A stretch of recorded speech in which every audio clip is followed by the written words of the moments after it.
Max. Ouais, ça va et toi? Bon week-end? Ouais, ça va. Ça va. Ah. Reposer un peu. T'as joué un peu? Pas trop en fait. Pas trop? Non. Par contre, la semaine dernière, ouais. J'ai joué. Ok. J'ai joué en famille même. J'ai joué à un peu un gros bébé quand même. Ouais. Mare Nostrum. J'ai initié mon frère à ce jeu. Mare Nostrum, c'est un jeu de Serge Lager. Pour ceux qui connaissent Serge Lager, il a fait Nidavellir il n'y a pas si longtemps que Ceux ça. qui connaissent pas du coup. Oui, pour ceux qui ne le connaissent pas. Pardon. Ceux qui connaissent, Ils connaissent. savent en fait. Voilà, c'est ça. Il avait fait Nidavellir l'année dernière. Donc voilà. Et Mare Nostrum, c'est un jeu assez vieux. C'est pas tout récent, mais ça, c'est une nouvelle édition qui a été rééditée par Asynchron il y a quelques années. Très rapidement, Mare Nostrum, c'est quoi? On est quand même sur un gros jeu de conquête, de bagarre, de contrôle de territoire et de commerce. Je vous expliquerai pas comment on termine la fin de la partie parce que c'est un petit peu... Il y a plein de trucs, il y a plusieurs manières de finir une partie de Mare Nostrum. Mais ce qu'il y a à savoir, c'est que chaque joueur va jouer en fait un peuple de la Méditerranée de l'époque de l'Antiquité. Donc il y a les Grecs, il y a les Romains, il y a les Perses, etc. etc. Et le but du jeu, ça va être donc d'arriver à se développer et surtout d'obtenir ce qu'on appelle les titres. Alors il y a le titre du commerce, le titre de la guerre et un dernier qui est celui de la politique, si mes souvenirs sont bons. Et c'est là en fait tout le sel du jeu en fait, parce que ces leaders vont changer au fur et à mesure de la partie. À la fin de chaque manche, on va comptabiliser par exemple le nombre de caravanes que j'ai. Si j'en ai le plus que les autres, je serai le leader commercial. Militaire, si j'ai le plus de trirèmes, etc., etc. Et ça va changer énormément de choses, parce que le gros twist du jeu, c'est qu'on va pas jouer dans le sens des aiguilles d'une montre, en fait. On va jouer en fonction de notre positionnement. C'est-à-dire que si je suis leader du commerce, c'est moi qui vais désigner, par exemple pour le commerce, c'est moi qui vais dire combien de ressources on va mettre à l'échange, par exemple. Pour la construction, si je suis leader à ce niveau-là, et c'est moi qui vais décider, bah tiens Max, à toi de construire en premier. Après, j'ai désigné quelqu'un d'autre. Et ça, c'est assez sympa parce que du coup, bah, on va pouvoir essayer un petit peu de piéger, quoi. De piéger, bah, vas-y, fais en premier et moi je le ferai en suivant. Par contre, tu dis que c'est un jeu de gestion, on voit des dés. Il y a des dés pour la bagarre. Le système pour calculer les touches est pas. C'est un risque, quoi. Non, alors les dés, il va y avoir deux types de dés, hein, c'est que pour les combats. Les dés bleus pour la marine et les dés blancs pour le combat terrestre. L'idée, c'est que on va prendre un dé par unité présente et on va diviser le total par 5 et ça va nous donner le nombre de touches. On ajoute à ça, bah, si j'ai une forteresse, je vais pouvoir annuler des touches, etc., etc. Moi, le point qui m'a vachement intéressé, c'est au niveau du commerce, en fait. Parce qu'au niveau du commerce, on va vraiment s'échanger et pour pouvoir construire des bâtiments, il faut qu'on ait toujours un lot de ressources différentes. On ne peut jamais avoir les mêmes ressources, sauf les impôts. On peut avoir les mêmes ressources. Bah, voyons. Pour pouvoir construire. Mais donc du coup on est dans cet échange là, c'est-à-dire je suis le leader du commerce par exemple, et puis je vais dire bon bah ce tour-ci on va mettre 3 ressources à l'échange. Donc chaque joueur va mettre 3 ressources à l'échange et toutes différentes, je sais pas. Voilà. Alors on peut mettre 3 ressources identiques, mais l'idée c'est qu'à la fin, il faut qu'on obtienne des ressources différentes. Okay. Sachant qu'on ne peut pas garder c'est un jeu de commerce et voilà et de leadership et tout ça. Mais bon, c'est très très cool. J'aurais un petit défaut quand même sur l'édition parce que le plateau est assez petit, je trouve. Et une fois qu'on a un peu mis toutes ces unités, c'est un peu c'est un peu difficile à lire. Donc voilà, mais c'est vraiment un jeu très très bien que moi j'aime beaucoup. C'est 3 à 5 joueurs à partir de 14 ans, c'est ça, 14 ans? Ouais. 1h30, c'est ça? 2. Ça peut aller un peu plus haut. Alors en fait, quand tu as des conditions de victoire qui vont dépendre en fait de la partie, c'est-à-dire que si par exemple un joueur construit la pyramide, c'est une victoire one shot. Si un joueur détient les 3 postes leaders, on va dire, commerce, construction et la guerre, c'est fini aussi. Donc finalement la partie elle peut aller aussi très très rapidement. Donc voilà, Mare Nostrum de Serge Lager. Moi si vous aimez ce genre de jeu, je vous le conseille, c'est très chouette. Ok. Moi j'ai testé un nouveau truc, Anno 1800, un jeu de Martin Wallace. J'ai rien fait de bien de toute façon. Un jeu édité par Yellow et Ubisoft parce que Anno c'est à l'origine un jeu vidéo. Il y a eu plusieurs séries, il y a eu Anno, enfin voilà, il y en a eu pas mal. J'ai joué un peu à tous aussi déjà sur PC. Et c'est un jeu de city builder, de city building. On va construire nos villes.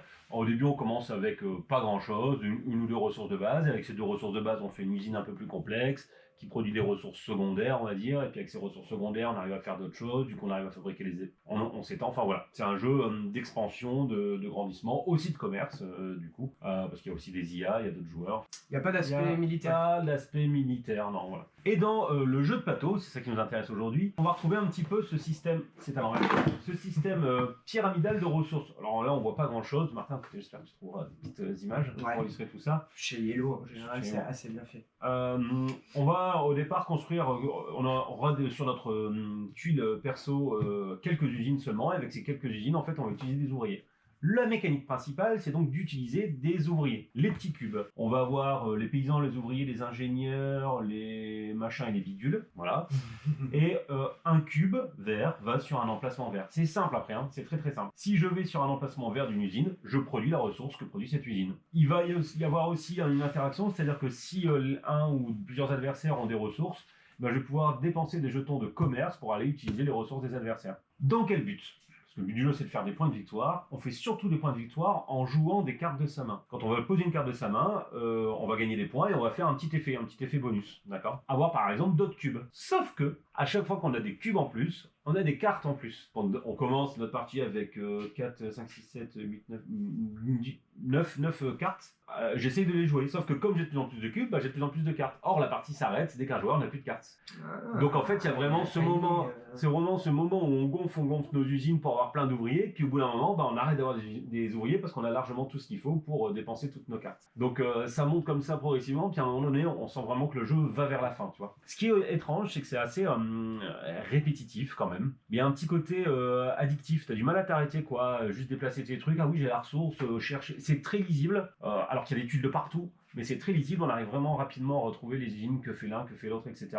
Et du coup, on cherche, voilà, c'est vachement agréable, c'est vachement satisfaisant de poser ses petits cubes, de dépenser ses jetons, dire « Ah, j'ai plus le poil de nombre qu'il faut, etc. » Il y a aussi une action qui... Alors, ça c'est étrange, mais il y a une action qui me permet de rappeler tous mes ouvriers. Donc, vous avez compris, on utilise nos cubes qu'on va placer à différents endroits. Quand j'ai plus de cubes, ça me coûte juste une action de rappeler tous les cubes. Quand j'ai lu la règle, je me suis dit, mais c'est nul. La fameuse action par défaut. La fameuse action, je rappelle, mais qu'est-ce que ça me coûte ? Il faut que ça me coûte quelque chose, sinon Eh ben ça coûte rien, mais n'empêche que tu essaies d'optimiser tout, d'utiliser le moindre dernier ouvrier que tu as, ton petit jeton de commerce, avant de tous les rappeler. Ça te coûte juste une action et les tours vont très très vite, c'est vachement fluide, mais pourtant, tu cherches à aller au bout. Enfin voilà, c'est très cool, c'est comment passer 2 heures voilà. Et donc toi, comme tu avais déjà joué au jeu, entre l'adaptation du jeu vidéo et du jeu de plateau, ça tient. Je te dis, ce système pyramidal d'évolution de ton plateau, de ta flotte qui grandit, etc., tu l'as aussi dans le jeu de plateau.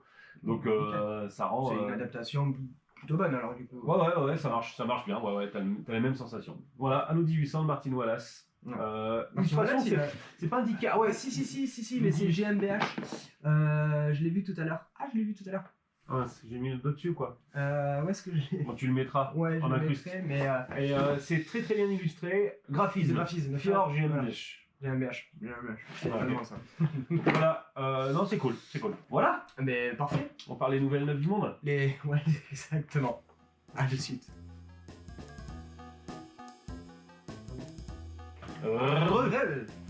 Ok, les nouvelles neuves du monde. Il y a Piaf chez Funforge qui sort, un petit jeu de cartes très très sympa, très bien illustré, avec, je vais vous le donner Emile, des oiseaux dessus. Il y en a plein. Et pas des chanteuses. Non. Emile l'image. Non. Piaf, bien sûr. Ah bon, il faut que je te donne une référence. Ah ouais, mais j'étais pas prêt. Je le saurai pour la prochaine. Que ça peut m'arriver. Il y a quel jour, ok, ça marche, je note. On va avoir des petits oiseaux. C'est un jeu de collection, il va falloir essayer de récupérer un maximum de Piaf. Si on fait des coupes, ça nous fait des points en plus. C'est un petit système d'addition, de soustraction, très très simple, mais avec des petits effets en cascade. C'est un jeu très agréable. Je crois que c'est vraiment ça qui m'est resté dans le jeu. C'est que tu fais ta petite popote, tu vois ce que fait l'autre. Ah oui, t'as besoin de ça, je vais t'embêter. Alors oui, il y a de l'interaction, donc ça c'est vachement bien. Un petit peu, une petite sensation à la photographe. Je sais pas si t'as joué à photographe. J'avais joué. Le jeu très très moche, mais très très bien. Une petite sensation de ça, de photographe. Chez Matago, non ? Ouais, c'est ça. Juste des cartes et un petit système très malin. On va essayer de bouffer des graines, on va essayer d'embêter l'autre. Il y a des choses pénalisantes, mais parfois ça vaut le coup de les prendre. Enfin bref, un super jeu, Piaf. On l'avait vu à Vichy aussi. Très joli, très joli petit jeu. Voilà. Piaf. 2-4. 2-4, ouais, c'est ça. Une demi-heure. Yes. Voilà. Du fax. À toi. On continue.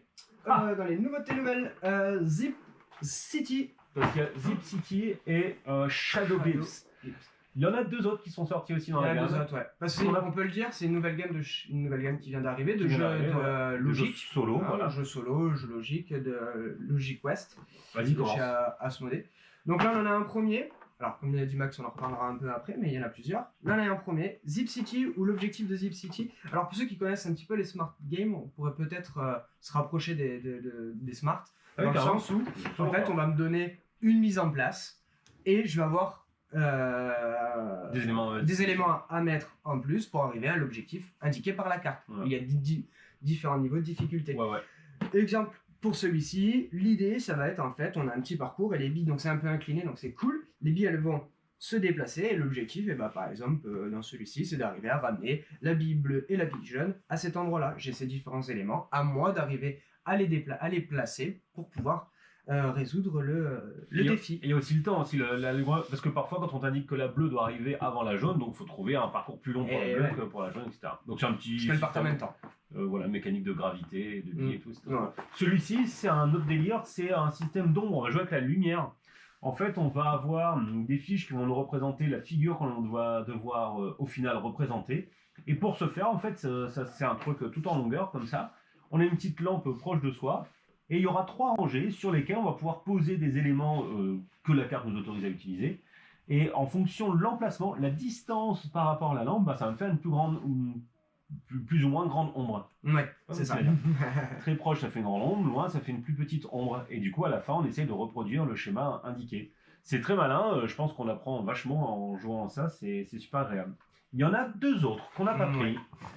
Il y a sur le thème de Catan et sur le thème des aventures du rail. Ouais. Je vous le dis, on vous le dit parce que voilà, on est comme ça. On a trouvé le matériel vraiment immonde. Pour Catan, il faut faire des routes. En plus, c'est très peu intéressant. Enfin, c'est les couleurs, l'espèce d'autocollant collé sur les pièces comme ça, qui gondole. Bref, on n'a pas pris parce que voilà. Alors que ça, on a vu les pièces, etc. C'est très très bien fichu. Et même, il y a un côté original avec ça. Parce que les autres, ce sont juste finalement des jeux qui sont déjà existants et qu'on a repris, qu'ils ont repris. Mais il y en a un autre. Du coup, les Aventuriers du Rail, c'est un petit peu, c'est pas très agréable à jouer. C'est tout le contraire de Piaf, comme je disais. C'est le contraire de Piaf. C'est vraiment. Alors le jeu est sympa, a l'air sympa. Hein, on a une locomotive qui va pousser ou tirer des wagons. On doit amener de la même manière qu'un jeu classique. Parce qu'on me donne une mise en place. Quand on me donne une mise en place, il faut que j'arrive mise en place de départ. Il faut y arriver à l'arrivée en utilisant les mécaniques du jeu.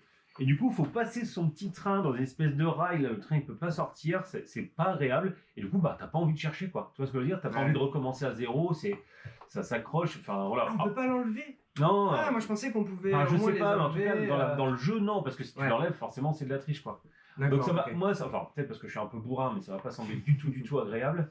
Enfin voilà, du coup, on a pris que cela. Voilà, parce que les autres, voilà. On aime bien cela, mais. En tout cas, moi celui-ci m'a vraiment fait de l'œil, le petit côté avec la gravité. C'est celui-là qui celui avec l'ombre aussi avait l'air. Il y avait Marvel Circuit de chez Yellow qui fait penser à Zip City aussi. Ouais, ce qu'on disait tout à l'heure. Ok avec ça, donc bon attendez-vous à en voir plusieurs aussi parce que c'est une gamme je pense visiblement on verra bien comment ça marche. Peut-être. T'as autre chose toi Martin je crois. Ouais j'ai autre chose. Ouais voilà c'est ça. C'était Halloween il y a pas longtemps. Vas-y. Night of the Living Dead. La nuit des morts vivants de Romero. C'est ça. Zombicide. Vous connaissez? Pas connu ça. Ouais pas connu. Eh bien c'est Zombicide. Sauf que cette fois-ci le thème change quand même pas mal parce que ça se passe. C'est les scènes connues de La Nuit des Morts Vivants. Du film. Qui est le premier film du genre zombie, il me semble. Romero, je crois, il me semble que c'était le premier film. Possible. Donc voilà, on va retrouver le système de Zombicide. Donc voilà, pléthore de petites figurines. Les mêmes auteurs, ce qui change, c'est l'illustrateur. Parce que si on n'a pas fait bosser le frangin, bravo. Dans Zombicide, je crois que c'est le frangin qui fait les illus. Et voilà quoi. Bon, voilà, les figurines, des dés, voilà, je fouille, j'avance, je tape quoi. Ouais, c'est ça. Classique. Du Zombicide. Et j'en ai parlé un peu plus tôt. Anno 1800 qui est arrivé, qui est frais, qui est en boutique aussi. Ouais. Martin, est-ce qu'on a des nouvelles neuves du monde? La boutique, le bar est fermé jusqu'au 17. Jusqu'au 17, effectivement. Pensez à préparer vos achats de Noël. Et ça commence, hein. Jamais trop tôt. Ça commence. Après, il n'y en aura plus. Non, je pense que c'est un peu tout bon pour cette semaine, un peu plus légère en nouveauté, mais bon, il y a quand même... voilà, il y a le Martin Wallace qui vient d'arriver. Cette semaine, je vais jouer à Dinogenix et à Iki. J'annonce comme ça, je suis obligé de le faire. Voilà. je repousse, mais il faut que j'y joue. Iki, tu veux dire? Iki, ouais. J'ai pas dit Iki? T'as dit Ik. Iki. Voilà. Et bien voilà, Max. À très vite. Semaine prochaine. Ciao. À plus.